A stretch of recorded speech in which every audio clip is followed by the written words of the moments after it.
It was the worst loss of American lives since the war in Afghanistan began almost 10 years ago.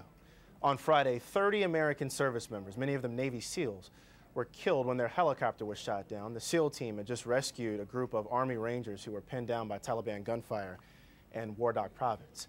The deaths come as the United States is increasing its reliance on special forces in Afghanistan. For more this morning, we're joined by CBS News Military Analyst Mike Lyons. Mike, good morning to you. Good morning to you. There are so few service members right now that are in special forces, so when you lose 22 of them, how great a loss is that? A terrible loss. I mean, first and foremost, you think of the families first. You think of, a son without a father, or you think of a wife without a husband, a mother lost their son. As I sat and watched on my Twitter feed and through news broadcasts on Saturday morning to watch it, it was just horrific to watch and really to see the information come out and to absorb it. And I think that it's a very terrible loss that the SEAL community is going to go through, and it's going to take them a long time. There's triumph and tragedy in any war. Is this something that could have happened any day? Or is this something that is proof that the insurgency is getting stronger? No, it could have happened any day. It was a classic mission we're doing in Afghanistan right now. A unit went in, looked to fire up a mission here after a Taliban leader.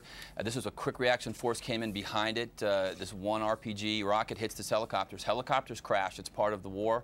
It's part of the process. It's just that there's such a loss here. People are going to want to know why it was a Chinook helicopter. If we're going to question something, we'll question why was it a Chinook. The Chinook helicopters are big, lumbering, noisy, not the Black Hawk, not getting in and out quickly. So for whatever reason, they thought they had this kind of air superiority. They just didn't guess on this one rocket. These special operation forces have become a valuable asset in the war in Afghanistan. I'm going to read off some numbers here. From April to July, 2,832 special operations raids, 2,941 insurgents captured, 834 killed. So they're obviously very effective.